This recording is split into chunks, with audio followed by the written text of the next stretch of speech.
আলহামদুলিল্লাহি রব্বিল আলামিন। সালাতু সালামু আলাইকা ইয়া রাসূলুল্লাহ, সালাতু সালামু আলাইকা ইয়া হাবিবাল্লাহ, সালাতু সালামু আলাইকা ইয়া সাইয়্যিদুল মুরসালিন, সালাতু সালামু আলাইকা ইয়া খাতামান নবীন। সালাম জানাই আমাদের মোহাম্মদ ইমামুজ্জামানের প্রতি, যার উসিলায় আমরা এই মহাসত্যের সন্ধান পেয়েছি। উপস্থিত আজকের এই মেহেরপুরের বামন্দি নিশিপুর এই জামে মসজিদের আজকের এই পবিত্র জুমার দিনে আগত মুসল্লিয়ান একরাম, ভাই ও বোনেরা, সবাইকে আন্তরিক সালাম মোবারকবাদ। সালামু আলাইকুম রহমতুল্লাহি ওয়া বারাকাতুহু। আপনারা সবাই ভালো আছেন?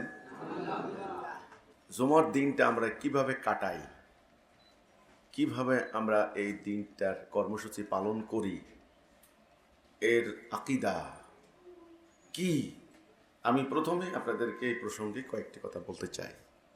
পবিত্র কোরআনে একটা সূরা আছে, সূরায়ে জুমা। জমা বলেন না, জমায়েত হওয়া, একত্রিত হওয়া, সমাবেশ, এক জায়গায় আসা। সপ্তাহে একদিন, শুক্রবার। ইয়াহুদিরা একত্রিত হতো শনিবারে, এটার নাম হচ্ছে সাবাত ডে, শনিবারে। খ্রিস্টানরা একত্রিত হতো রবিবারে, তাদের প্রার্থনা দিবস রবিবার।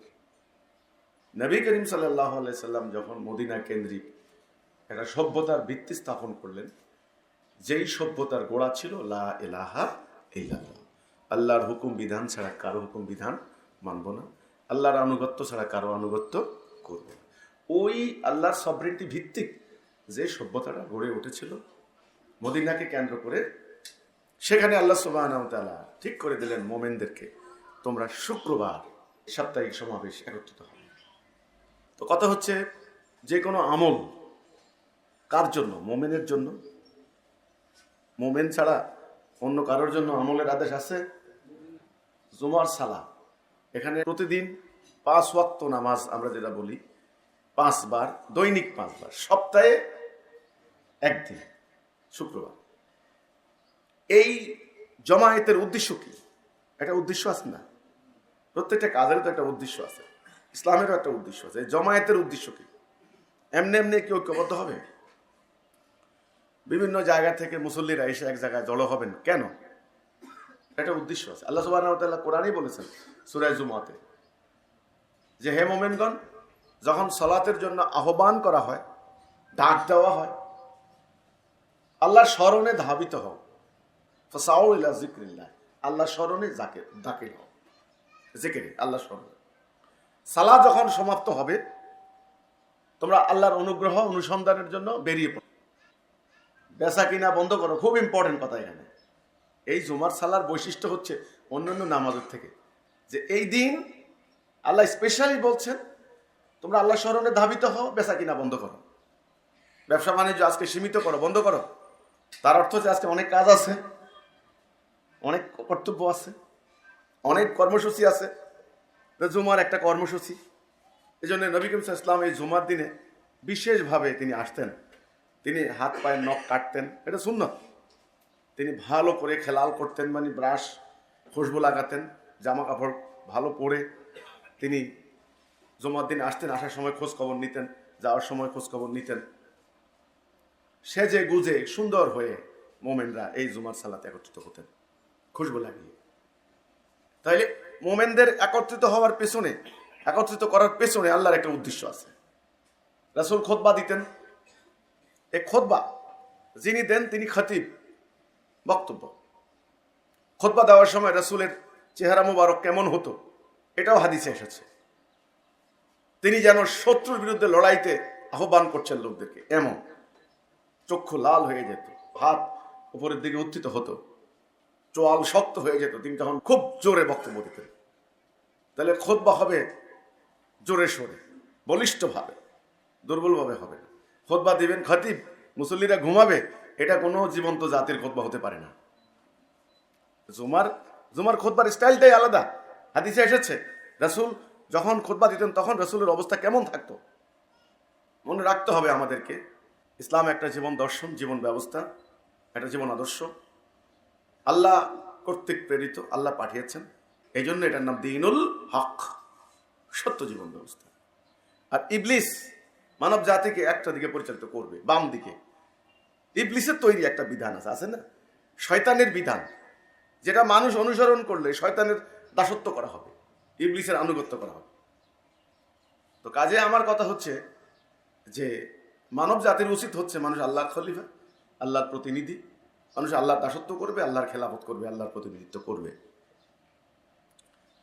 মানুষ যেন আল্লাহর হুকুম মানতে পারে, সেই জন্য আল্লাহ সুবহানাহু ওয়া তাআলা হারাম হালাল, বৈধ অবৈধ, জায়েজ না জায়েজ, করো করো না, ডো আর ডোন্ট ইত্যাদি সমন্বিত একটা ব্যবস্থা আল্লাহ পাঠালেন। এটার নামই হলো দ্বীনুল হক। কোনটা করব কোনটা করব না, এই মানদণ্ড কে দিলেন? আল্লাহ। এই যে মানদণ্ড দিলেন আল্লাহ, আমরা যারা এই মানদণ্ডটাকে মেনে নেব, আমাদের এই প্রাথমিক অঙ্গীকার, প্রাথমিক চুক্তিনামাটার নামই হচ্ছে লা ইলাহা ইল্লাল্লাহ। আমরা ইলাহ হিসাবে আল্লাহ ছাড়া অন্য কাউকে মানি না।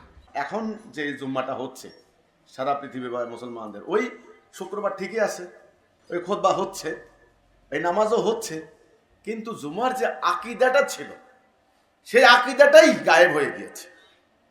ঠিকই মুসল্লিরা মসজিদে যাচ্ছেন নতুন জামা কাপড় পরে বা খুশবু লাগিয়ে, ভালো করে ব্রাশ করে, চুল কেটে, বাচ্চাটাকে নিয়ে নতুন কাপড় পরে, বগলের নিচে মুসাল্লাটা ভাঁজ করে, হ্যাঁ, তিনি জিকির করতে করতে মসজিদে যাচ্ছেন, সবই হচ্ছে, কিন্তু আকীদা হারিয়ে গিয়েছে। হজ কি হচ্ছে না? মানুষ ঠিকই হজ করতে যাচ্ছেন, আরাফাতের ময়দানে খুতবা হচ্ছে, বক্তব্য হচ্ছে, লাখো হাজি লাব্বাইক আল্লাহুম্মা লাব্বাইক লা শারীকা লাক বলছেন, তালবিয়া পাঠ করছেন, মানে এটা বলছেন, তারপর কাবা তওয়াফ করছেন, প্রতীকী শয়তানকে পাথর মারা হচ্ছে, সাই করা হচ্ছে, সাফা মারওয়া দৌড়ানো হচ্ছে, তারপর আসার আগের দিন কোরবানি দিয়ে দেওয়া হচ্ছে, হ্যাঁ, তারপর হাজরা সোয়াদে সুমো খাওয়া হচ্ছে। তো আনুষ্ঠানিকতা কিন্তু সবই হচ্ছে, হচ্ছে না এমন না, এবং কোনো স্বীকার করা নিষিদ্ধ করা হচ্ছে, এক প্রস্থ কাপড় পুরুষরা পরে যাচ্ছেন, মাথা মুন্ডন করা হচ্ছে। তো এ সমস্ত নিয়ম নীতি শরিয়াতের বিধিবিধান এগুলি কিন্তু হচ্ছে। হজের কি হচ্ছে না? হজের যে আকীদাটা ছিল, যে উদ্দেশ্যে নবী করিম সাল্লাল্লাহু আলাইহি ওয়াসাল্লাম উম্মাটাকে আরাফাতের ময়দানে নিয়ে সেই জ্বালাময়ী ভাষণ, রাসূলের জীবনে একটা হজ করলেন, একটা, লক্ষাধিক সাহাবীর সামনে সেই হজের ভাষণ, মানব জাতির জীবন চলার ইশতেহার, একটা হজ মাত্র আল্লাহ রসুল করেছেন, জাতির ভাগ্য পাল্টে গেছে। একটা হজ, কালোর উপর সাদার কোনো পার্থক্য নাই, আরবের উপর অনারবের কোনো শ্রেষ্ঠত্ব নাই। তোমাদের স্ত্রীর যেমন অধিকার রয়েছে, স্বামীরও তেমন অধিকার রয়েছে। এইভাবে শ্রমিকের অধিকার, স্বামী স্ত্রীর কার কি অধিকার, কর্তব্য, শাসকের কি দায়িত্ব, মোমেনদের কি দায়িত্ব, তিনি একে একে মানব জাতির ইশতেহার বলে গেলেন। নিজেরা হানাহানি করবে না, মারামারি করবে না, মারামারি করা কুফর, তোমরা এই বার্তা মানব জাতিকে পৌঁছাই দিবে, আমি না থাকলেও তোমরা পৌঁছাই দিবে, একটা ইশতেহার রাসূল দিয়ে গেলেন বিদায় হজের ভাষণে। তাহলে আকীদাটা কি? মুসলমানরা একত্রিত হবে, একটা আকীদা আছে না, এটা উদ্দেশ্য আছে না, এটা লক্ষ্য আছে না, এটা তো মেইন। সবাই তো একমত, হক্কানি আলেমরা, যে আকীদা না থাকলে ইমানের কোনো দাম নাই, ইমান না থাকলে আমলের কোনো মূল্য নাই। আমাদের জুমার অবস্থা সেটা এখন। আমি তো আগেই বলেছি, খুতবা ঠিকই হচ্ছে, হ্যাঁ, নামাজ ঠিকই পড়ছেন, নতুন জামা কাপড় পরে যাচ্ছে, সব সুন্নত তরিকা পালন করা হচ্ছে, কিন্তু আকীদা। হিজবুত তাওহীদ আন্দোলন, আলহামদুলিল্লাহ, আল্লাহ শুকর, আমরা আকীদা পেয়েছি, আমরা বুঝতে পেরেছি যে জুমার সালাতের আকীদা কি ছিল, উদ্দেশ্য কি ছিল। এই দিন আল্লাহ সুবহানাহু ওয়া তাআলা কেন বেচাকিনা বন্ধ করে জমায়েত হতে বলেছেন, কি কাজ? এই দিন ইমামের অনেক কাজ আছে, তিনি শুধু জাতির সমসাময়িক সমস্যাবলী নিয়ে তিনি জাতিকে খুতবা দিবেন, বক্তব্য দিবেন, শত্রুর ষড়যন্ত্র সম্পর্কে জাতিকে সচেতন করবেন, আল্লাহর হারাম কাজ থেকে নিবৃত থাকার জন্য নসিহত করবেন, নির্দেশ দিবেন, এবং আল্লাহর বৈধ কাজ আদেশগুলি পালন করার জন্য নির্দেশ দিবেন। এটাই আল্লাহ কোরআনে বলছেন, কুনতুম খায়রা উম্মতি উখরিজাত লিন-নাস তা'মুরুনা বিল মারুফ ওয়া তানহাউনা আনিল মুনকার। তোমরাই সেরা জাতি, তোমাদের উত্থান ঘটানো হয়েছে, মানব জাতি থেকে তোমাদেরকে আলাদা করা হয়েছে, তোমরা সৎ কাজের, অর্থাৎ ন্যায়সঙ্গত কথা, ন্যায়সঙ্গত কাজের আদেশ দিবে, অন্যায় অসত্য থেকে মানুষকে বিরত রাখবে। এটা হলো এক বিশেষ কর্তব্য আমাদের, এটাই মিশন, এটাই উদ্দেশ্য ইসলাম আগমনের। পৃথিবী থেকে অন্যায়, অবিচার, যুদ্ধ, রক্তপাত, খুন, রাহাজানি, দুর্বলের উপর সবলের অত্যাচার ইত্যাদি নির্মূল হয়ে ন্যায় বিচার, সুবিচার, মানবতা, মানবাধিকার প্রতিষ্ঠা করাই ছিল ইসলামের উদ্দেশ্য, ইসলাম আগমনের লক্ষ্য, রাসূলের সংগ্রামের উদ্দেশ্য, রাসূলের উম্মাহ তৈরির উদ্দেশ্য। সেই মানবতা, মানবাধিকার, ন্যায় বিচার, সুবিচার, সাম্য, মানবাধিকার যেন মোমেনরা করতে পারে, সেজন্য মোমেনদের আত্মিক চরিত্র দরকার, শারীরিক প্রশিক্ষণ দরকার, আধ্যাত্মিক পবিত্রতা দরকার, মানসিক স্থিরতা দরকার। সেজন্য শারীরিক প্রশিক্ষণ, মানসিক প্রশিক্ষণ, আধ্যাত্মিক প্রশিক্ষণ স্বরূপ আল্লাহ সুবহানাহু ওয়া তাআলা এই সমস্ত আমলের নির্দেশ দিয়েছেন। এই জন্য আমল মোমেনের জন্য। আল্লাহ সুবহানাহু ওয়া তাআলা মোমেনদের প্রতি সালাম পাঠান, মালায়েকদেরকে বলতেছেন আমার মোমেনদের প্রতি সালাম পাঠাও। আল্লাহ রসুল একদিন কাবাঘর তওয়াফ করছিলেন, বলতেন হে কাবা, তোমার খুশবু কতই না সুন্দর, মধুময়, তুমি কি জানো তোমার থেকে মোমেনের খুশবু আল্লাহর কাছে তার থেকে প্রিয়। হে কাবা, তোমার সম্মান কতই না উঠছে, তুমি কি জানো তোমার থেকে মোমেনের সম্মান আল্লাহর কাছে বেশি উঠে। এই মোমেন, কারণ মোমেন আল্লাহর হুকুমের প্রতি ঈমান আনবে, আল্লাহর হুকুম বিধান নিজেরা প্র্যাকটিস করবে, নিজেরা বিশ্বাস করবে আল্লাহ হক সত্য, কিয়ামত হক সত্য, জান্নাত হক, জাহান্নাম হক, এগুলো হবেই। হাসরের দিন আল্লাহর সামনে দণ্ডায়মান হতে হবে, এটা সত্য, মিথ্যা নয়। মোমেন যেমন এটা বিশ্বাস করবে, তেমনি আল্লাহ সুবহানাহু ওয়া তাআলার আদেশ নিষেধও মোমেন আত্মা দিয়ে বিশ্বাস করবে এবং মোমেন তার জীবনে সেটা বাস্তবায়ন করবে। তবে তো হচ্ছে মোমেন, তবেই তো আল্লাহর নসর প্রাপ্ত হবে, আল্লাহর সাহায্য প্রাপ্ত হবে। সেই মোমেনের দায়িত্ব হচ্ছে পৃথিবীময় এই সত্য দিনটাকে প্রতিষ্ঠা করে মানব জীবনে লিইয়ুযহিরাহু আলা দ্বীনি কুল্লিহি, মানব জীবনে এটাকে প্রতিষ্ঠা করে সাম্য, সুবিচার, ন্যায় বিচার, মানবতা, মানবাধিকার প্রতিষ্ঠা করা। তাইলে খুতবা রসুল দিতেন, রসুলের খুতবার স্টাইল ছিল এরকম। আজকে তো আমাদের মুসল্লিরা ঘুমায়, খুতবার টাইমে ঘুমায়, কারণ জীবনধর্মী কথা হতে হবে, জীবনের সংকট নিয়ে কথা হতে হবে। মোমেনরা কি চলমান সমস্যা মোকাবেলা করছেন এটা নিয়ে ইমামের বক্তব্য থাকতে হবে, কথা থাকতে হবে, দিক নির্দেশনা থাকতে হবে। তবে মুসল্লি আর ঘুমাবে না। মুসল্লির প্রাণের কথা, জানের কথা, বাঁচা মরার প্রশ্ন আসবে, মুসল্লি ঘুমাবে না। খুতবার পরে রসুল 2 রাকাত সালাহ করে এইবার খোঁজ খবর নিতেন, কার কি সমস্যা, কে অভাবে আছে, কে কষ্টে আছে, কোন জায়গায় কোন মোমেনকে কোন শত্রু কি করছে, শত্রুর গতিবিধি নিয়ে কথা বলতেন, মোমেনদের সমস্যা নিয়ে কথা বলতেন, কে খেয়ে আছে, কে না খেয়ে আছে, কার কি কষ্ট, কার কি দুঃখ ইত্যাদি নিয়ে তিনি খোঁজখবর নিতেন। শুধু তাই নয়, মসজিদে নববীর সামনে সৈন্য সমাবেশ পর্যন্ত হতো। মসজিদে নববী মানে হলো নবীর মসজিদ। নবী সাল্লাল্লাহু আলাইহি ওয়াসাল্লাম মদিনা যাওয়ার পর এই মসজিদটি নির্মিত হয়েছিল এবং তিনি সাহাবায়ে কেরামদের সঙ্গে নিয়ে কষ্ট করে তিনিও এই মসজিদ নির্মাণে অংশগ্রহণ করেছেন। সেই মসজিদ মসজিদে নববী, সেই মসজিদে নববীতে যেন আল্লাহ সুবহানাহু ওয়া তাআলা আমাদের সালাহ কায়েম করা তৌফিক দান করেন, আমরা বলি আমিন। জুমার একটা কর্মসূচি আছে, সেজন্য জুমার সালাতের দিন আপনারা, আমার অনুরোধ থাকবে মেহেরপুরের মুসল্লিদের প্রতি, এখানে মেয়েরাও হাজির হবে, ছেলেরাও হাজির হবে। আমরা প্রমাণ দিয়েছি মেয়েদেরকে আলাদা করে রাখার কোনো সুযোগ নেই। কোনো মেয়ে যদি সালাহ করার শারীরিক সক্ষমতা না থাকে, তিনি খুতবা শুনবেন, দ্বীনের বিষয় নিয়ে, মাসলা মাসাইল নিয়ে তিনি জানবেন, ইমামের বক্তব্য শুনবেন, এই অধিকার তাদের রয়েছে। জমা হবে প্রাণবন্ত, জীবন্ত। মেহেরপুরের এই নিশিপুর জামে মসজিদের যিনি খতিব আছেন এবং যিনি এই মসজিদের মুয়াজ্জিন আছেন, অন্যান্য যারা কাজ করছেন মসজিদের এবং অন্যান্য যারা দায়িত্বশীল আছেন, মসজিদ পরিচালনায় যারা কমিটি আছেন, আমি তাদেরকে বলতে যাচ্ছি, রাসূল পাক সাল্লাল্লাহু আলাইহি সাল্লামের সুন্নাহ আমরা যেন অনুসরণ করি। আল্লাহ রসুল কি করেছেন জুমার দিনে, আমরা চেষ্টা করব আল্লাহর হুকুম এবং রসুলের সুন্নাহ বাস্তবায়ন করতে। জুমার দিনে আপনারা একটু পরিপাটি হয়ে সুন্দর কাপড় চোপড় পরে আসবেন, খুশবু লাগিয়ে আসবেন। জুমার দিনে আসার সময় অন্যান্য মোমেনাদেরকে খোঁজ খবর নিয়ে আসবেন, এই চলো জুমার দিনে চলো।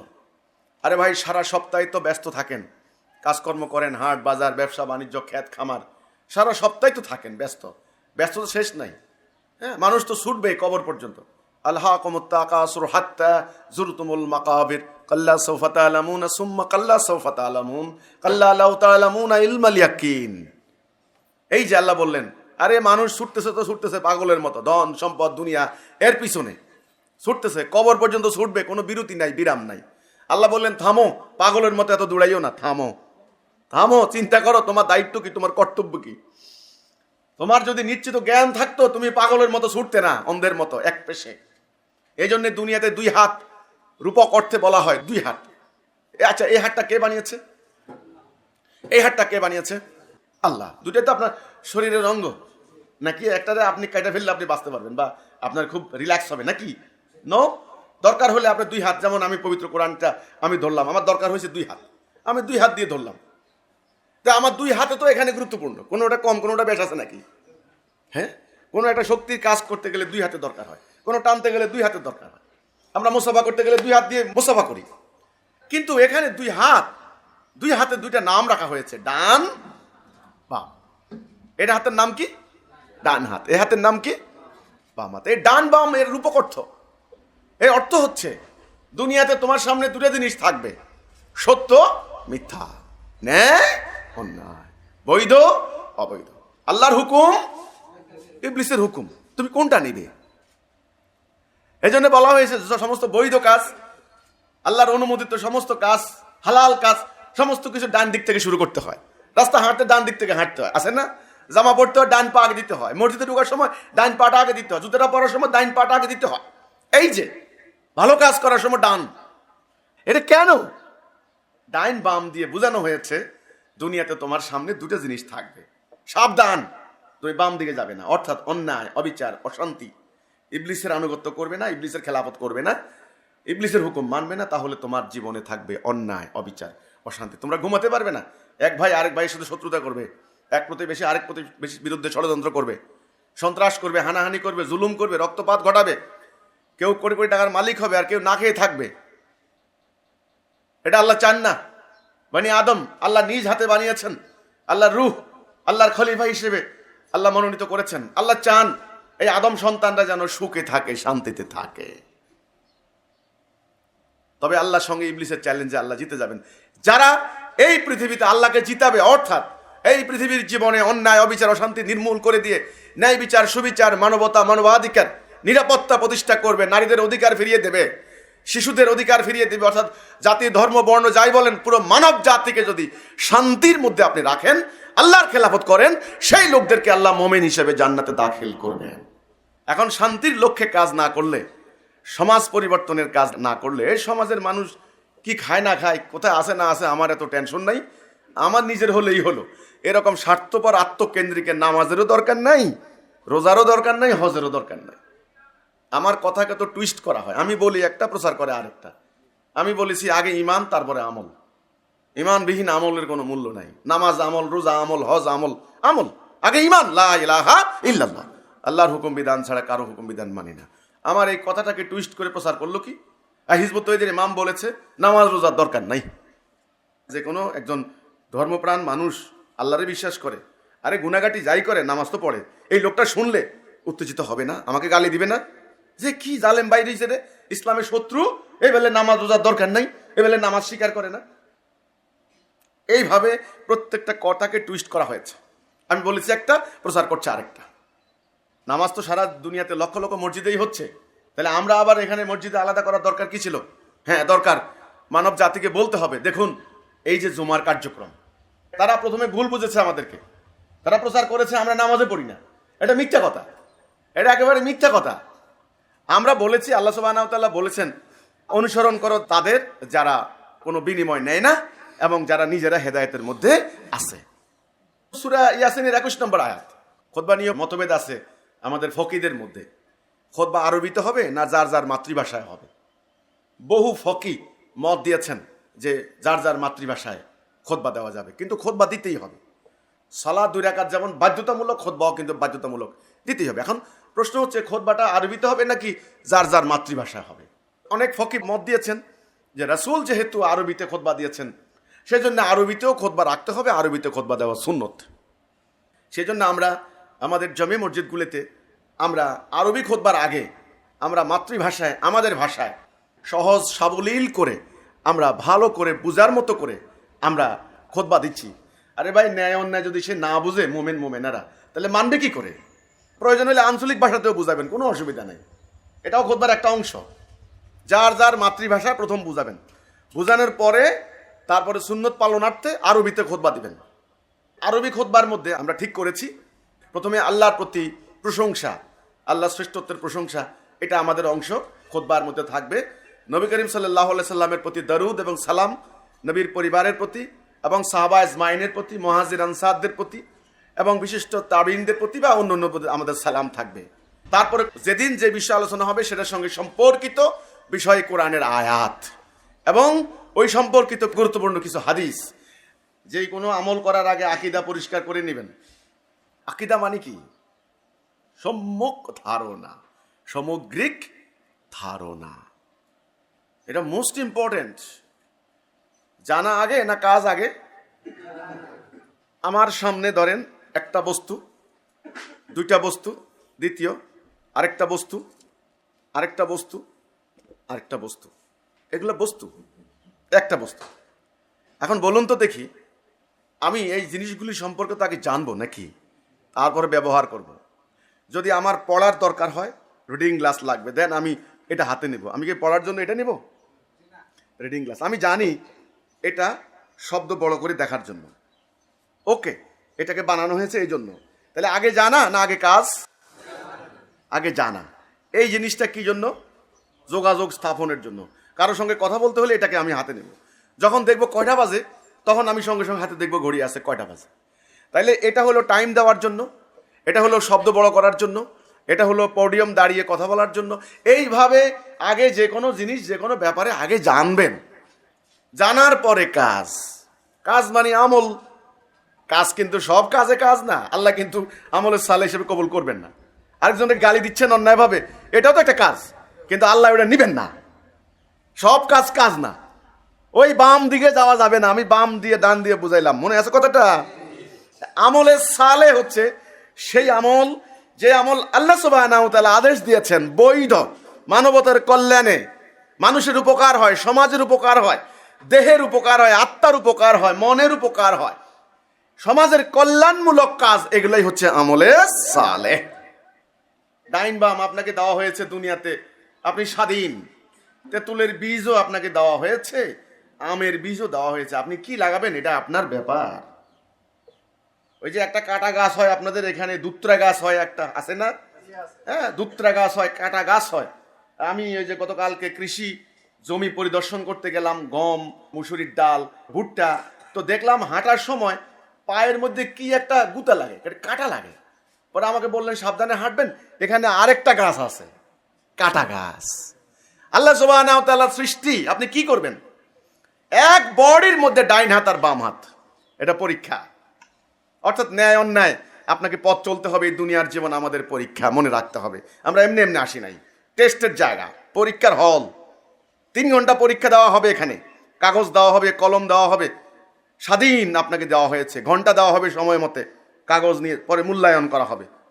কেউ স্টার মার্কস পাবেন, কেউ ফেল মারবেন। কেন? আপনাকে টাইম দেওয়া হয়েছে না? তেমনি এই যে আমি দেখলাম গম ক্ষেত, গম আমাদের উপকারী, আমরা খাই, পুষ্ট হই, তাই না? কিন্তু আরেকটা কাটা গাছ ওখানে হয়েছে। আল্লাহ বললেন, দেখ, এই ভালো জিনিস পেতে হলে কাটা আর গুতা খাইতে হবে। ইবলিসের চক্রান্ত থাকবে এই মুমিনদের সামনে, না হলে পরীক্ষা কেমনে হবে? মুমিন আল্লাহকে ভালোবাসে কি ভাসে না? মুমিন দুনিয়াকে ভালোবাসে না পরকালকে? পরীক্ষা লাগবে না একটা? এই জন্য 2টা রাস্তা আপনার সামনে উপস্থিত, ন্যায় অন্যায়, হেদায়া দালালা, আল্লাহর হুকুম, ইবলিসের হুকুম। আপনি কোনটা নেবেন? আপনার স্বাধীনতা দেওয়া হয়েছে আপনাকে। এটাকে বলা হয় ফ্রিডম অফ স্পিচ, হ্যাঁ, freedom of thought, freedom of action. আপনার স্বাধীন, আপনি চিন্তা করেন, ভাবেন, কাজ করেন। স্বাধীনতা, কোনটা করবেন? যেটা বপন করবেন সেটাই পাবেন। এই জন্য আমল, সব আমল আল্লাহর কাছে গৃহীত হবে না। কোনটা গৃহীত হবে? আমলে সালেহ। যখন জুমার দিকে ডাক দেওয়া হয়, আল্লাহ কোরআনে বললেন, বেচা কিনা বন্ধ করো, আল্লাহর স্মরণে ধাবিত হও। আপনারা সবাই অন্তত একদিন বেচা কিনা বন্ধ রাখবেন। তাও আমি বলি না, কারণ কোরআনের সালা যখন সমাপ্ত হয়ে যায় তখন তোমরা বেরিয়ে পড়ো আল্লাহর স্মরণে। আল্লাহ কিন্তু বলছে সারাদিন না, কেমন আপনার পরবর্তীতে জুমার পরে বিকেলের দিকে আপনারা কাজকর্ম করতে পারবেন। কিন্তু শুক্রবারের এই দিনটা, জুমার দিনটা অ্যাটেন্ড করার জন্য, অংশগ্রহণ করার জন্য, জমায়েত হওয়ার জন্য পরিষ্কার পরিচ্ছন্ন হয়ে, পরিপাটি হয়ে আপনারা খুশবু লাগিয়ে অন্য অন্য মোমেনাদের খোঁজখবর নিয়ে আপনারা জুমার সালাতে আসবেন। আর ইমাম সাহেব তিনি মাতৃভাষায় প্রথমে কিছু কথা বলবেন, বুঝাবেন, সমসাময়িক সংকট নিয়ে কথা বলবেন, আল্লাহর হুকুম আহকাম মানার ব্যাপারে ওসিয়ত করবেন, আদেশ দিবেন, নিষেধ করবেন। ইমামের আদেশ মানা আপনাদের জন্য বাধ্যতামূলক। ইমামের আদেশ না মানলে আপনি যে ইক্তেদাতুল বেহাজাল ইমাম বললেন, এটা কিন্তু মুনাফিকি হবে। ইমামের আদেশ মানা বাধ্যতামূলক, এটা আল্লাহ রসুল বলেছেন। তোমাদের আমির যদি কান কাটা হয়, কিন্তু দাস হয়, ক্ষুদ্র মস্তিষ্ক হয়, তবু তার কথা শুনতে হবে। এখন তো আর ইমাম সাহেবের কথা কেউ শোনে না, ওনাকে বেতন দিয়ে রাখে, তাই না ব্যাপারটা? আমরা সুন্নত পালনার্থে আরবি খুতবা দেব, 2 রাকাত সালা হবে। সালার পরে এবার ইমাম সাহেব আল্লাহ আল্লাহ করে কেতাবটা বগলের দিকে নিয়ে পকেটে কিছু টাকা পয়সা নিয়ে বাসায় চলে যাবে না। একটু আগে যারা তাকে ইমাম হিসেবে মেনে নিয়েছেন, ইমাম সাহেব সালাম ফিরিয়ে এবার ওনার কর্তব্য খবর নেওয়া, আপনাদের কার ঘরে খাবার আছে না নাই, কে কেমন আছেন, কষ্টে আছেন, সুখে আছেন না দুঃখে আছেন, এই খবর নিতে হবে। চিকিৎসা হচ্ছে কি হচ্ছে না, ইনশাল্লাহ আমরা আজকে সেই কর্মসূচি পালন করব ইনশাল্লাহ। আপনি ঘুমাইতে পারছেন কি পারছেন না, বলবো আমি আজকে ইমাম হয়ে আমি বিল্ডিংয়ে ঘুমাইয়ে আসলাম, খুতবা দিলাম, আপনি সারা রাত ঘুমাইতেই পারলেন না, বৃষ্টিতে, ঝড়ে, ঠান্ডায়, কারণ আপনার ঘরের মাথার উপরে কোনো শেল্টার নাই। এই খবরটা আমাকে নিতে হবে, না হলে আমার সালা কায়েম করা না করার সমান, আল্লাহ এটা কবুল করবেন না। ইসলাম এসেছে মানবতা প্রতিষ্ঠা করার জন্য, এই কেতাব এসেছে মানুষকে শান্তি দেওয়ার জন্য, মুক্তি দেওয়ার জন্য, মুখস্থ করে করে টাকা কামাই করার জন্য না, পণ্ডিত হওয়ার জন্য না। এখন তো আল্লাহ আল্লাহ করে এটা পাইছি আর ওয়াজ করছি, বান্ডেলে বান্ডেলে টাকা কামাই করছি। সমাজের পরিবর্তন নাই, রাষ্ট্রের পরিবর্তন নাই, মানুষের পরিবর্তন নাই। কাজে আকিদা আগে। তা হিজবুত তাওহীদ আন্দোলন এই মেহেরপুরের এই নিশিপুর জামে মসজিদে জুমার সালার কার্যক্রম আমি বললাম, আপনারা সুন্দরভাবে ডিসিপ্লিনভাবে সারাদিনের কর্মসূচি ঠিক করবেন। তবে যেহেতু হক সত্য নিয়ে দাঁড়িয়েছেন, ইবলিসের গা জ্বালা ধরবে, ইবলিস এখন সহ্য করবে না, ইবলিস পাগল হয়ে যাবে। নবী করিম সাল্লাল্লাহু আলাইহি সাল্লামকে মক্কায় থাকতে দেয় নাই কেন? কি অন্যায় করেছিলেন উনি? নাউজুবিল্লাহ, উনি কি চুরি ডাকাতি করেছিলেন? উনি লুটতরাজ করেছেন? না, উনি শুধু এই ঘোষণাটাই দিয়েছেন, লা ইলাহা ইল্লাল্লাহ, আমরা আল্লাহর হুকুম ছাড়া কারো হুকুম বিধান মানি না। জাস্ট এই কথাটুকু। ওই জাহেলদের আত্মা কেঁপে উঠেছে, ধর্ম ব্যবসায়ীদের, যে সর্বনাশ, এখন তো চলবে সমাজে আল্লাহর হুকুম, আমাদের তো আর সিটিংবাজি বাটপারি চলবে না, বন্ধ হয়ে যাবে। এই তখন তারা কায়েমি স্বার্থে আঘাত লাগায়, তারা পাগল হয়ে গিয়েছে। রসুলকে এই জনগণের সামনে মিথ্যা সমস্ত রসুলের বিরুদ্ধে প্রপাগান্ডা চালিয়েছে। রসুল যা নন তা তারা প্রচার করেছে। রসুল কি পাগল হয়ে গেছেন? নাউজুবিল্লাহ। গণক, কবি, জাদুকর, মানুষকে জাদু দেয়, মাথা ঠিক নাই, ইত্যাদি ইত্যাদি, জিন ভূতে আসর করছে। তা এই কথাতে অনেককে ফিরাইতে পারে নাই। ফিরাইতে না পেরে এবার কি করলো? হত্যার পরিকল্পনা করলো, গলায় চাদর দিয়ে আপনার হত্যার পরিকল্পনা, উঠে নাড়ি বুড়ি চাপিয়ে দিল, রাস্তা কাটা বিছাই রাখলো, তাও দমাইতে পারে নাই। শেষ পর্যন্ত তলোয়ার রেডি করলো, কোপ দিয়ে একসঙ্গে মারবে। এই কারণে তো হিজরতটা হয়ে গেল। আল্লাহ হুকুম দিলেন, মোহাম্মদ মুস্তফা আহমদ মুস্তফা সাল্লাল্লাহু আলাইহি সাল্লাম, আমার প্রিয় হাবিব রাহমাতুল লিল আলামিন, আমার মহাপরিকল্পনার অংশ হিসেবে আমি আপনাকে পাঠিয়েছি। অত সহজ নয় আপনার পথ রুদ্ধ করা, অত সহজ নয় আপনাকে হত্যা করা। আমার হাজার হাজার মালায়েক প্রস্তুত আপনাকে হেফাজত করার জন্য, মুমিনরা প্রস্তুত জীবনের বাজি রেখে আপনাকে হেফাজত করার জন্য। আপনার জন্য আমি জায়গা ঠিক করে রেখেছি, জালেমদের জন্য আমি যথেষ্ট, আমি তাদের পরিবেষ্টন করে রেখেছি, আপনি চিন্তা করবেন না। আপনি এইবার মক্কা থেকে মদিনায় চলে যান। আল্লাহ হুকুম দিলেন, রাসূল মদিনার দিকে রওনা দিলেন। যাওয়ার সময় পর্যন্ত রাসূলকে শান্তি দেয় নাই। রাসূল দিনের বেলায় ওই গুহার মধ্যে থাকতেন, রাতের বেলায় হাঁটতেন। এই অবস্থায়ও কিছু কিছু দুর্দান্ত মোমেন মোমেনা রাসূলকে গুহায় খাবার দিয়ে আসতেন। এই কষ্টের পথ রাসূল পাড়ি দিয়েছেন, দেননি না? ওনাকে যাইতেও দেবে না, যাইতেও দেবে না, কথাও বলতে দেবে না, ওনাকে হত্যা করবে। মেন কথা হচ্ছে এটা। কেন তোমাদের এত জ্বালা? কেন জ্বালা হচ্ছে? এখানে তারা ইবলিসের দাসত্ব করছিল, আল্লাহর খেলাফত বাদ দিচ্ছিল, শয়তানের আনুগত্য করছিল, মানবাধিকার ভুলণ্ঠিত হচ্ছিল, নারীদের ইজ্জত সম্মান ধ্বংস হচ্ছিল, মাদকের কালো থাবায় সমাজ ধ্বংস হয়ে গিয়েছিল। রাসূলুল্লাহ এই সমস্ত কিছু নির্মূল করার জন্য আল্লাহর তাওহীদের অমীয় বাণী প্রচার করছিলেন। এটাই ছিল রাসূলের অপরাধ। আর কোন অপরাধ ছিল? মাদক ব্যবসা বন্ধ হয়ে যাবে, ধর্ম ব্যবসা বন্ধ হয়ে যাবে, রাজনীতির নামে ধান্দাবাজি বন্ধ হয়ে যাবে, সব বন্ধ হয়ে যাবে। তো এই জন্য রাসূলের বিরুদ্ধে এইবার শুরু করেছে আল্লাহর মহাপরিকল্পনা। রাসূলকে মদিনায় নিয়ে গেলেন। মদিনায় যাওয়ার পরেও রাসূল একটা দিনের জন্য নিশ্চিন্তে থাকতে পারেন নাই যুদ্ধের আয়োজন করেছে রাসূলকে মদিনা থেকে একেবারে নিশ্চিহ্ন করে দেওয়ার জন্য, মদিনাবাসীদেরকে হত্যা করার জন্য। তখন মোমেনদের কর্তব্য কি হয়েছে? জীবন দিয়ে, রক্ত দিয়ে, জান দিয়ে ওই নতুন জাতির সত্তাকে রক্ষা করা, মদিনাকে রক্ষা করা, মাটিকে রক্ষা করা, সম্পদকে রক্ষা করা, ইজ্জত রক্ষা করা, ধর্মীয় বিশ্বাস, ধর্মীয় স্বাধীনতা তথা ঈমান সংরক্ষণ করা। তখন তারা দাঁড়ালেন। বদরের যখন আয়োজন হচ্ছিল, ওরা শত হাজার হাজার, আর মোমেনদের সংখ্যা মাত্র 313। রাসূল আল্লাহর কাছে প্রার্থনা করলেন যে আল্লাহ, আজকে যদি তোমার নসর না আসে তাহলে তোমার জমিনে তোমার ইবাদত করার আর কেউ থাকবে না, নিশ্চিহ্ন হয়ে যাবে ইসলাম। তিনি মোমেনদের মনোভাব জানার জন্য তিনি প্রশ্ন করলেন। মিকদাদ রাদিয়াল্লাহু তাআলা আনহু দাঁড়িয়ে বললেন, ইয়া রাসূলুল্লাহ, আমরা বুঝতে পারছি আপনি আমাদের কাছে কিছু জানতে চান। আমরা জানি আল্লাহ হক সত্য, আপনি হক সত্য। আমরা ঈমান এনেছি জেনে বুঝে। কি করতে হয় আমাদেরকে বলুন। আমরা আগুনে ঝাঁপ দেব আপনার হুকুমে, আমরা সমুদ্রে ঝাঁপ দেব, আমাদের স্ত্রী সন্তানদেরকে আমরা কুরবান দেব, আমরা নিজেরা টুকরা টুকরা হয়ে যাব, আপনার সঙ্গে আমরা বারকুল গিমাত পর্যন্ত চলে যাব। আপনি চিন্তা করবেন না, আমরা ইহুদিদের মতো বলবো না। মুসা আলাইহিস সালামের উম্মতরা বলেছিল তুমি আর তোমার আল্লাহ গিয়ে লড়াই করো, আমরা যাব না, আমরা বলবো না, আমরা জীবন দেব, আপনি শুধু হুকুম করুন। আল্লাহ রাসূল খুশি হলেন, আনন্দিত হলেন যে না, একদল মুমিন দাঁড়িয়ে গেছে মাটি রক্ষার জন্য, ঈমান রক্ষার জন্য, ধর্ম রক্ষার জন্য, ইজ্জত রক্ষার জন্য। এটা তাদের ন্যায়সঙ্গত অধিকার, মানবাধিকার। এই অধিকারকে ধ্বংস করার জন্য শয়তানি শক্তি ষড়যন্ত্র করছিল। পরের ইতিহাস কি আপনাদের জানা। আল্লাহর সাহায্য চলে এসেছে, মুমিনরা দাঁড়িয়েছেন।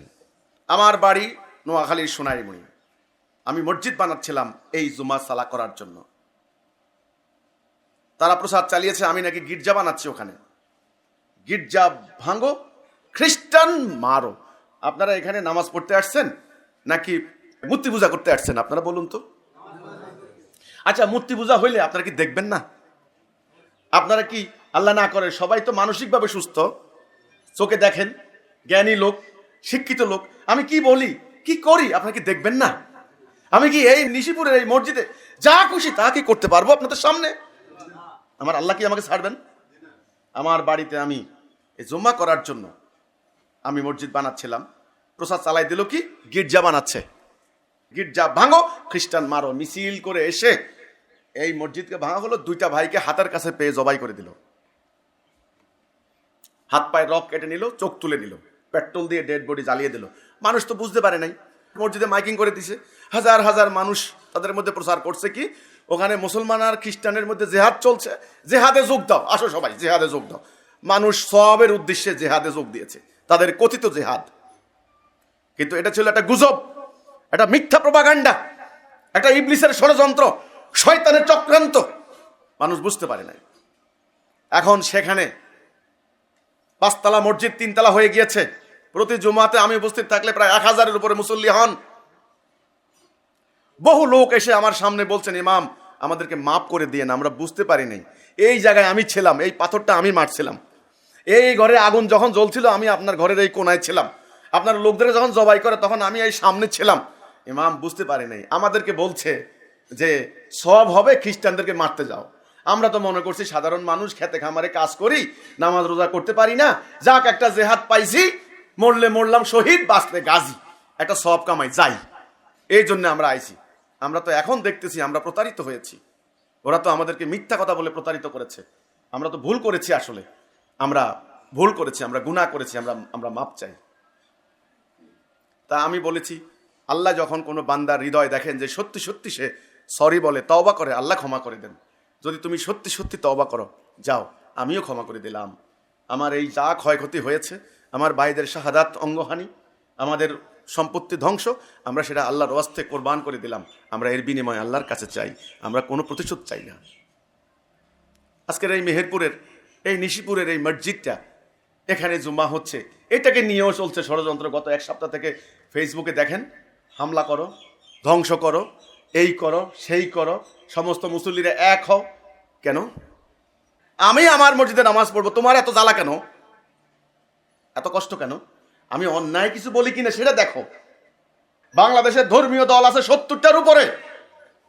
চরমোনায় দেখবেন সেখানে চরমোনার অনুসারীরা নামাজ পড়ে। বরিশাল, আপনি যান চট্টগ্রাম, সেখানে মাঝভান্ডারের অনুসারীরা নামাজ পড়ে। আপনি দেখেন, আপনি যান সিলেট শাহজালালের মাজারে, সেখানে ওখানে মসজিদে মানুষ নামাজ পড়তেছে। আপনি মানিকগঞ্জে পীরের ওখানে যান, সেখানে নামাজ পড়ে। আপনি ঢাকা কাকরাইল মসজিদে যান, সেখানে তাবলিগের লোকেরা নামাজ পড়ে না? আপনি আহলে হাদিসের মসজিদে যান রাজশাহী বাগবাড়া, সেখানে তারা নামাজ পড়ে। আমাদের হিজবুত তাওহীদ, আমরা এখানে আমাদের নামাজ পড়ি। তোমাদের এত জ্বালা কেন? দেশটা কি তোমাদের মগের মুল্লুক? কোরআনটা কি তোমাদের বাপদাদার সম্পত্তি? হ্যাঁ, রাসূল কি তোমার একার রাসূল? এই কোরআন মানব জাতির পথ প্রদর্শন। আমি পড়তে পারি, আপনি পড়তে পারেন। এই কোরআনের শিক্ষা মোতাবেক জীবন যিনি পরিচালিত করবেন, তিনি আল্লাহর কাছে প্রিয়।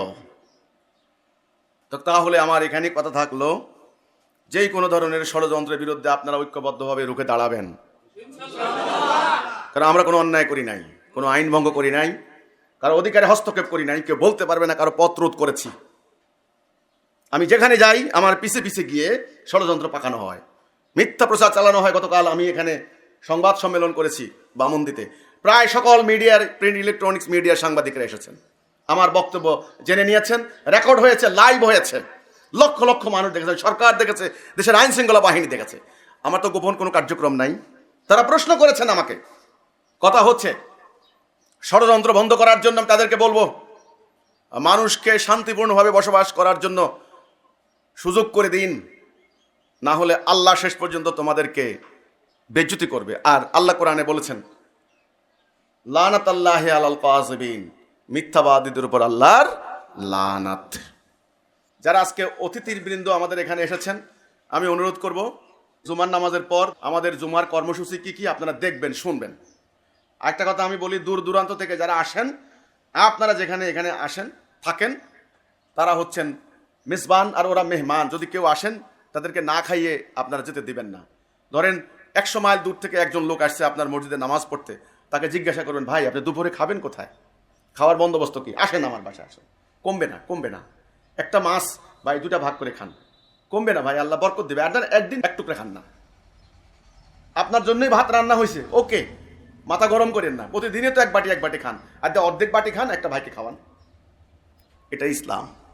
আল্লাহ দেখবেন এরা পশুর মতো না। মানুষ আপনার লেবাস দেখে আসবে, চেহারা দেখে আসবে? নো।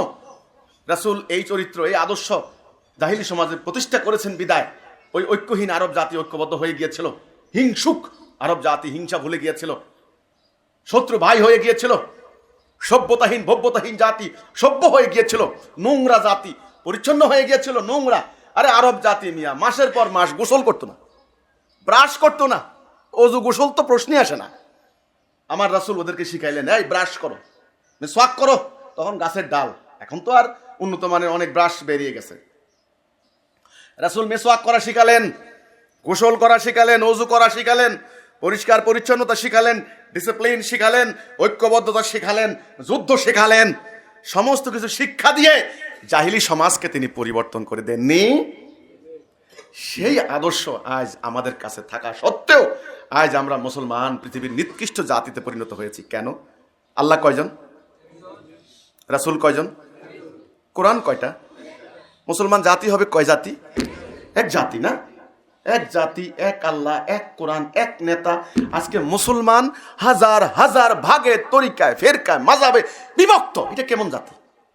এক হুজুর মানে না আরেক হুজুর, এক পীর মানে না আরেক পীর, এক দল মানে না আরেক দলকে। শিয়া মারে সুন্নি রে, সুন্নি মারে শিয়া রে। কে ঠিক, কে জান্নাত যাবে শুনি?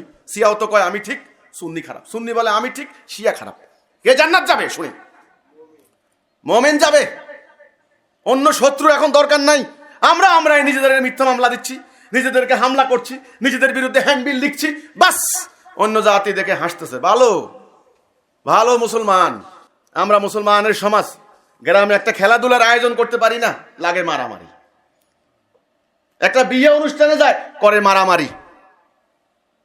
বিয়ে খাইতে গেছে, কি আশ্চর্য ব্যাপার, বরপক্ষ কনে পক্ষ, সেখানে মারামারি, খুনাখুনি, সামান্য এক টুকরা মুরগির গোস্তের জন্য। এটা কি শ্রেষ্ঠ জাতির লক্ষণ? এটা কি সভ্য জাতির লক্ষণ? এটা কি ভদ্র জাতির লক্ষণ? কথা ধর্মান্ধতা, গুজব, হুজুক। আরে ভাই যাচাই করে না, কোরআনে আল্লাহ বলছেন সূরা বনি ইসরাইল 36, যেই সম্পর্কে তোমার কোনো জ্ঞান নাই তুমি এর অনুসরণ করো না। আগে জানো। তোমার শ্রবণ শক্তি, দৃষ্টি শক্তি, হৃদয় সম্পর্কে প্রশ্ন করা হবে। দেখো চোখ দিয়া, আল্লাহ চোখ দিয়েছেন, চোখ বন্ধ করো না, কান দিয়েছেন শোনো কি বলে।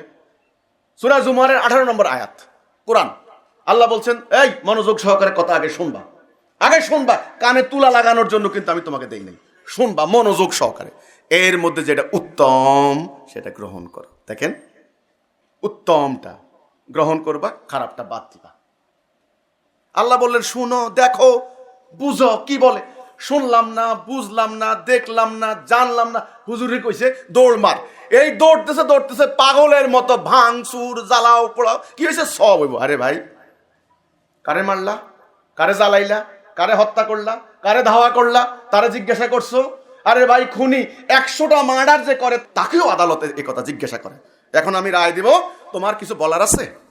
আমার কথা হচ্ছে মোমেনরা যারা লা ইলাহা ইল্লাল্লাহ মুহাম্মাদুর রাসূলুল্লাহ এই কথার উপরে ঈমান আনবে, আমরা আল্লাহর হুকুম ছাড়া কারো হুকুম মানি না, আমাদের নবী মুহাম্মদ মুস্তাফা সাল্লাল্লাহু আলাইহি সাল্লাম, এর অর্থ হচ্ছে একটা অঙ্গীকার করলাম আমরা আল্লাহর হুকুম মানবো, আদর্শ হিসেবে নেব রাসূলকে, এই তো অঙ্গীকার। এই মুমিনরা কখনো অনৈক্য করবে না, কখনো তারা আনুগত্য ত্যাগ করবে না, এক নেতার হুকুম মানবে, কখনো তারা জিহাদ ত্যাগ করবে না, কখনো গুজব আর হুজুগে কান দেবে না। কোরআনের নির্দেশ, কোন ফাসেক লোক যদি কোনো সংবাদ নিয়ে আসে আগে যাচাই করো, যাচাই বাছাই না করে তোমরা যদি অন্যদের ক্ষতি করে ফেলো এটার জন্য তোমাদেরকে পস্তানো লাগবে। তাহলে যাচাই করবে মোমেন, গুজবে কান দেবে না, অনর্থক কর্ম করবে না, চা দোকানে রাস্তাঘাটে বসে গীবত করবে না, লাগোয়া কথা বলবে না, ফাহিশা কথা বলবে না, লাহওয়াল হাদিস বলবে না। লাহওয়াল হাদিস মানে হলো অনর্থক অপ্রয়োজনীয় খামাখা কথা, যেই সব কথায় অনৈক্য সৃষ্টি হয়, শত্রুতা হয়, গীবত হয়, খামাখা টাইম নষ্ট হয়, এগুলা লাহওয়াল হাদিস, এগুলা বলবে না মোমেন। অন্ধভাবে বিশ্বাস করবে না, যাচাই বাছাই করবে। সর্ব অবস্থায় মোমেন অন্যায়কে পরিত্যাগ করবে, অন্যায়কারী সংস্পর্শ ত্যাগ করবে, ন্যায় প্রতিষ্ঠার জন্য লড়াই করবে, এই হচ্ছে মোমেন। এখন বলেন তো, লেবাসধারী মোমেনের অভাব আছে, ডিগ্রিধারী মোমেনের অভাব আছে, কিন্তু চরিত্রের মোমেন কয়জন? হবে না মারামারি তো কি হবে গো, কি হবে? বাচ্চা বাচ্চা পোলাপাইন 17, 18, 19 বছর, এখনো কিছুই জানে না দুনিয়ার। ঢাকা শহরে এদের নাম দিয়েছে কিশোর গ্যাং। কোমরের মধ্যে থাকে চাপাটি, ছুরি, চাকু, উল্টা পাল্টা কথা নাই, ফাট করে প্যাটের মধ্যে চাকু ঢুকাই দিচ্ছে, কিশোর গ্যাং। কাজেই আমরা আমাদের সমাজ নিয়ে ভাবতে হবে, আমাদের মানব জাতি নিয়ে ভাবতে হবে, আমাদের দুনিয়া নিয়ে ভাবতে হবে। আমরা কার খলিফা? আল্লাহর খলিফা। আমরা কার খেলাফত করব দুনিয়াতে? আল্লাহর খেলাফত। আমাদেরকে কে সৃষ্টি করেছেন? আল্লাহ। আল্লাহর খেলাফতটা কি বুঝতে হবে তো।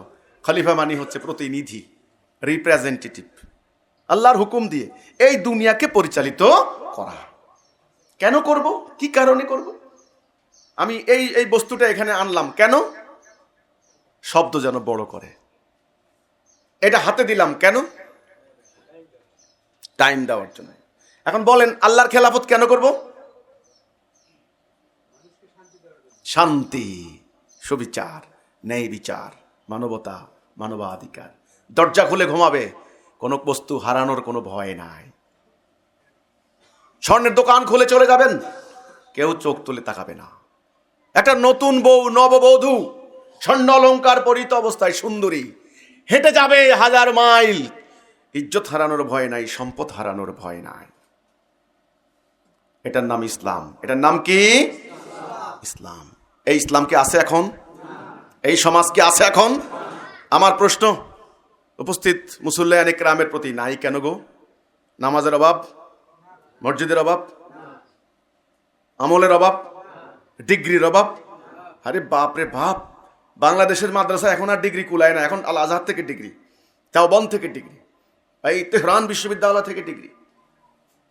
তাহলে ডিগ্রির অভাব নাই, আলেমের অভাব নাই, লক্ষ লক্ষ মুফতি, মুহাদ্দিস, আল্লামা, শায়েখ, পীর, পীরের মুরিদ, হ্যাঁ, নামাজের অভাব নাই, হজের অভাব, তাহলে কিসের অভাব?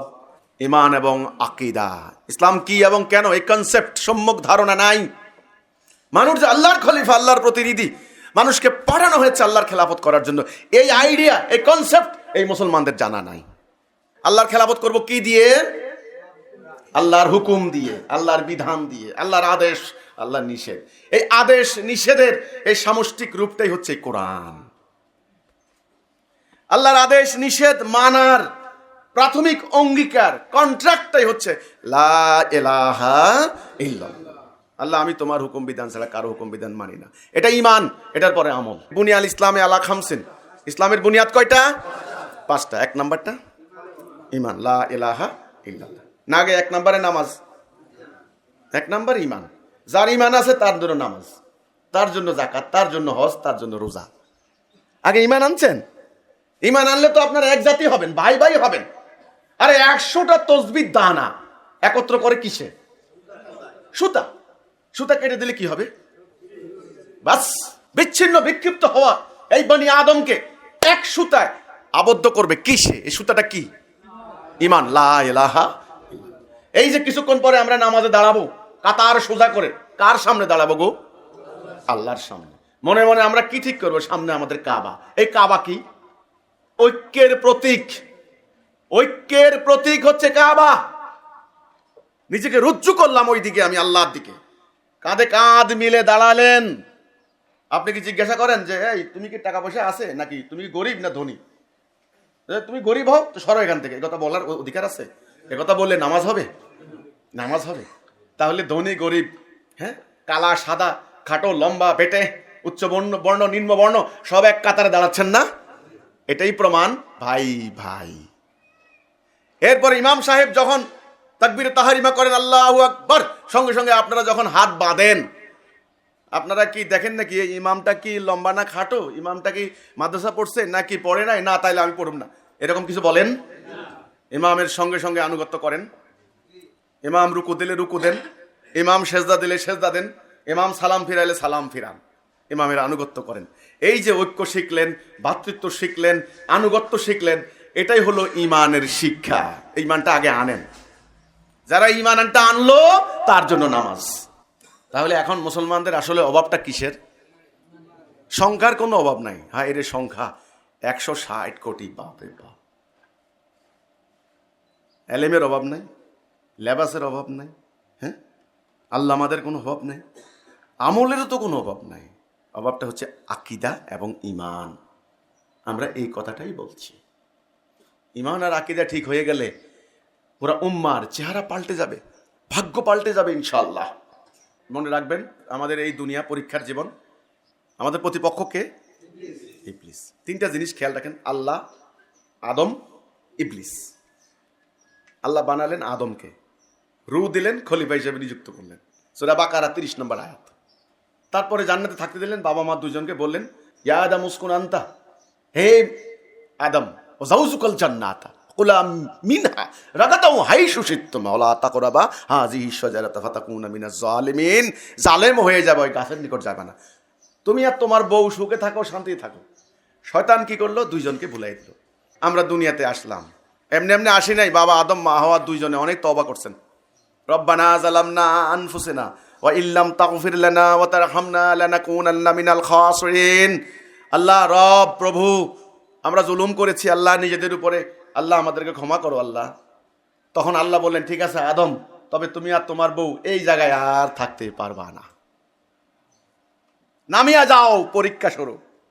কিছু কালের জন্য তোমাদের জীবিকা ওখানে রইল, আমি আবার তোমাদেরকে নিয়ে আসব, আমি পথ দেব। ফাইম্মা ইয়াতিয়ান্নাকুম মিন্নি হুদা ফামান তাবিআ হুদায়া ফালা খাউফুন আলাইহিম ওয়ালা হুম ইয়াহজানুন। আমি পথ দেখাবো, হেদায়া দেব।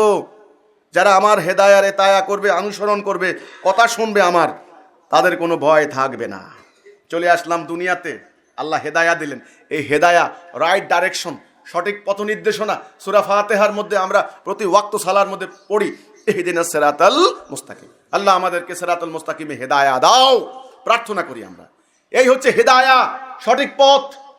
কোন পথে হাঁটলে আপনি আবার বাড়িতে ফেরত যাবেন, কোন পথে চললে দুনিয়াতে শান্তির মধ্যে থাকতে পারবেন, এটার নাম হচ্ছে হেদায়া।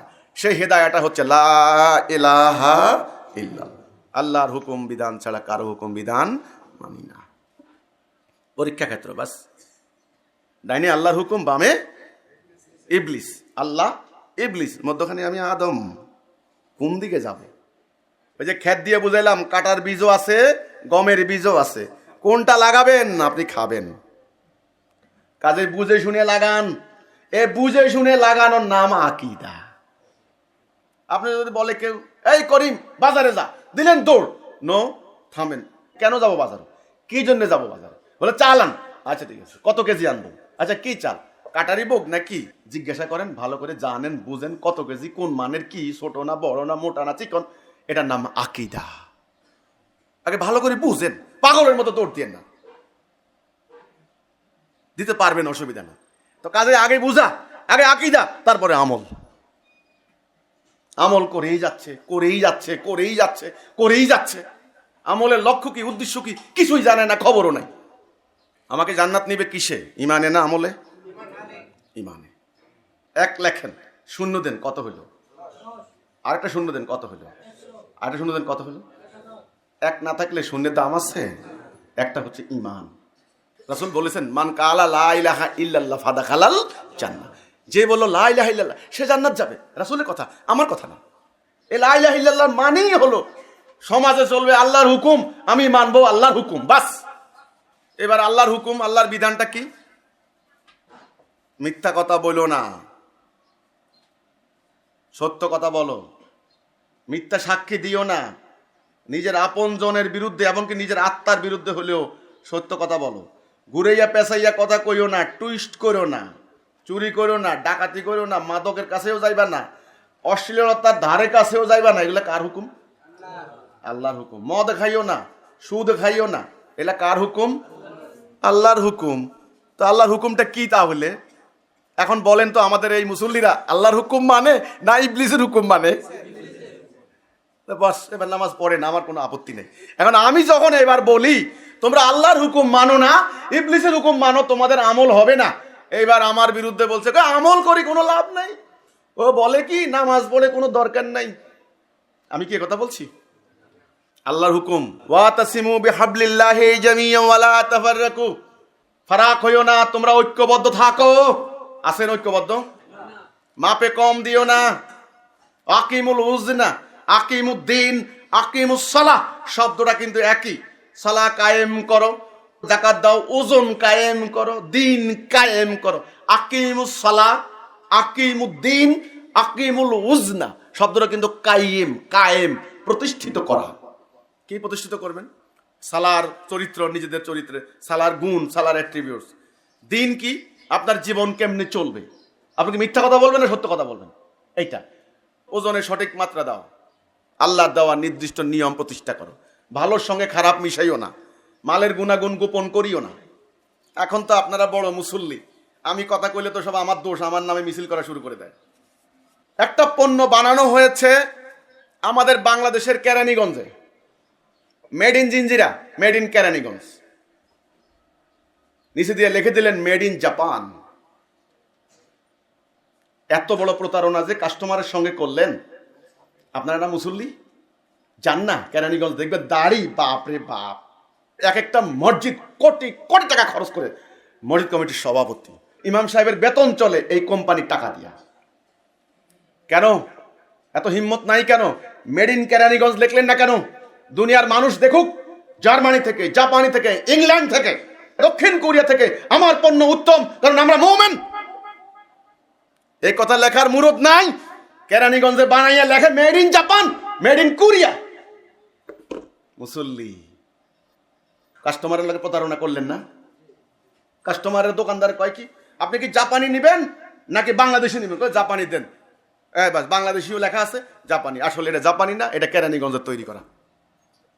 হ্যাঁ, মুসলমান কইছেন লা ইলাহা ইল্লাল্লাহ, বাস্তবে মানছেন ইবলিসের হুকুম, আল্লাহর হুকুম মানছি না। পরিষ্কার বলা আছে, বাবা মারা গেলে, ইন্তেকাল করলে বোনদের, 2 বোন 1 ভাই সম্পত্তি দিয়া দাও, মা থাকলে মায়ের অংশ দিয়া দাও। পরিষ্কার। এখন বাবারা দাড়ি লম্বা, একেবারে আল্লাহর সামনে যাবেন, বাবারা পরিকল্পনা করে, বাবা কত চাল্লু রে, বাপরে বাপ, আল্লাহ থেকে চাল্লু হয়ে গেছে গা। ইয়াহুদিদের উপর আল্লাহ লানত, আল্লাহ বললেন তোদেরকে বানর বানাই দিছি, বানর। আল্লাহ বলছেন এই তারিখে মাছ ধরবি না। এরা কি করতো, ওই তারিখটাকে ওভারকাম করার জন্য, অতিক্রম করার জন্য মাছের ঘেরাও দিয়ে রাখতো, জাল দিয়ে ঘেরাও দিয়ে রাখতো, মারতো না। এইবার যেদিন অনুমোদিত সেদিন যায় মারতো। আল্লাহর উদ্দেশ্য ছিল যে কোনো কারণে মাছকে সংরক্ষণ করা। বলছে যে মারবা না, একটা দিন অন্তত মাছ মারা বন্ধ করো। আপনি জানেন তো কোরআনে আছে এটা। আল্লাহকে ধর্ম শিখাইছে এরা, আল্লাহকে কলা কৌশল শিখাইছে এরা, আল্লাহকে চালাকি শিখাইছে। আল্লাহ বললেন যা, তোদের উপর আল্লাহ লানত, তোরা ঘৃণিত বানর হয়ে যা, বানর। বান্দর বানাই দিয়েছেন আল্লাহ মানুষকে। আঙ্গো বাবাগো অবস্থা হেডা হইছে, এখন লম্বা দাড়ি, হজ করে আসে, বুঝছে যে আমি মারা গেলে তো মাইয়ারা সম্পত্তিগুলো সব লই যাবো গা। সুন্দর করে পোলার নামে সব রেজিস্ট্রি করে দিয়েছে, মেয়েদেরকে কিচ্ছু দেয় নাই। হ্যাঁ, কি হলো? ঠিক অপোজিট, মেয়েদের নামে সব দিয়ে দিছে, পোলারে কিচ্ছু দেয় নাই। আচ্ছা, মারা গেছে মারা গেছে, এবার বড় ভাই ছোট ভাই মেজো ভাই সব মহিলা এবার বোনদেরকে বুঝছে, আর তোকে তো বিয়ে সাথে দিয়ে দিছি, খরচ টরচ তখনই করছি, তোকে পিছনে খরচ করছি না, ওই খরচের পিছনে টাকা গেছে, জগা সম্পত্তি নিতে পারবি না, আর যা। আল্লাহর হুকুম এরা মানার জন্য এদের হৃদয় নাই, এরা আসলে আল্লাহর হুকুম মানে না। কার হুকুম মানে? এই 160 কোটি মুসলমানের অর্থনীতি চলে সুদের। সুদ, ঘরে ঘরে এনজিওর সুদ, ব্যাংকের সুদ, টাকা সুদে লাগাও, সুদে দাও, সুদে দাও।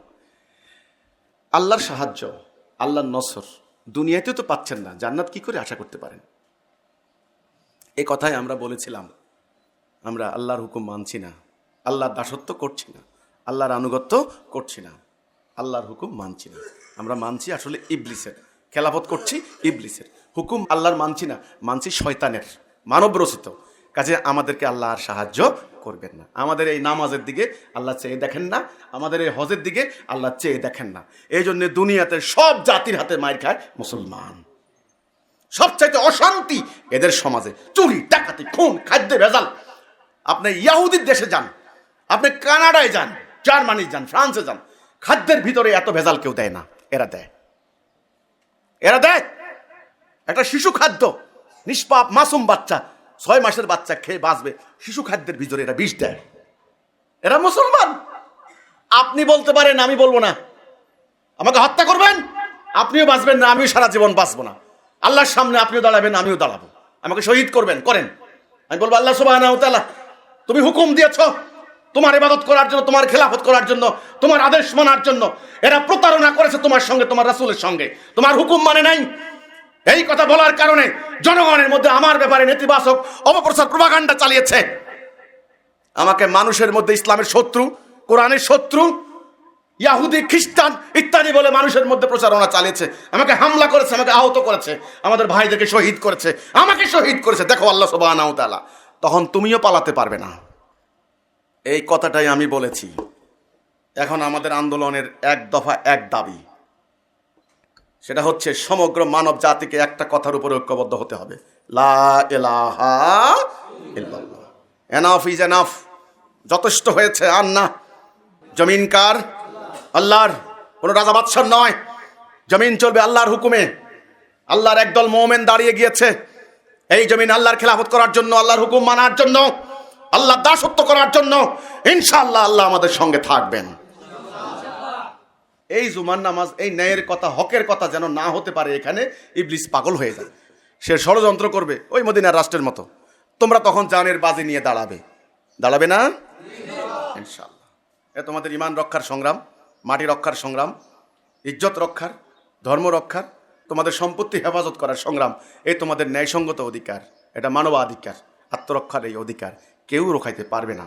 কাজেই আপনারা আল্লাহকে ভয় করুন, আল্লাহর উপরে নির্ভরশীল হন, আল্লাহর কাছে নিজেকে সোপর্দ করুন, কোনো মানুষকে ভয় পাবেন না।